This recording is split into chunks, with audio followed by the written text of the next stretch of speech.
है।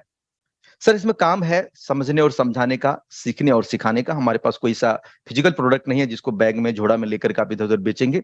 Digital product है जिनको आप घर बैठे ही आप एक माध्यम से दूसरे माध्यम, आप सोशल मीडिया के माध्यम से, इंटरनेट के माध्यम से एक दूसरे को ट्रांसफर कर सकते हैं। ये नहीं कि यहाँ पर डॉलर खरीदना है, इन्वेस्ट करना है, वही डॉलर 100% डिस्ट्रीब्यूशन हो जाता है। फिर सवाल आता है कुछ लोगों का कि सर इतना पैसा ये देती कहां से है ना, इतना पैसा सर ये देती कहां से है?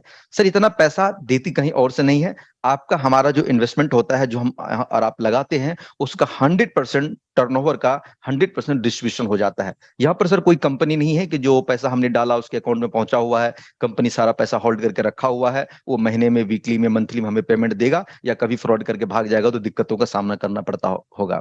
क्योंकि सर आपने, हमने, हो सकता है कई कंपनियों में आपने काम किया होगा, आपने सुना होगा कंपनी भाग गई 3,000 2,000 हजारों करोड़ रुपए लेकर के। वो इसीलिए भाग गया कि जब उसके पास पैसा होल्ड हो जाता है तो उसके हाथ में कंट्रोल होता है और वो भाग जाता है, और हम और आप ठगी महसूस करते हैं। ये सिस्टम पिछले सर 4 साल से लगभग में चल रहा है।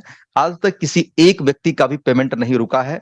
1 सेकंड के अंदर इसका पेमेंट होता है, उसको विड्रॉ कर सकते हैं और ले सकते हैं। Sunday Monday weekly monthly closing का कोई लफड़ा सर नहीं है। और ये पैसा जो आप इतना पैसा समझ रहे हैं ना, ये पैसा आपका और हमारा, और यही सब लोगों में बट जाता है। तो जब कंपनी सिस्टम के पास कुछ पैसा रहेगा नहीं तो फ्रॉड कभी करेगा ही नहीं, कभी भागेगा ही नहीं। अफवाहें अफवाहें रहती है, सही चीज सही रहता है।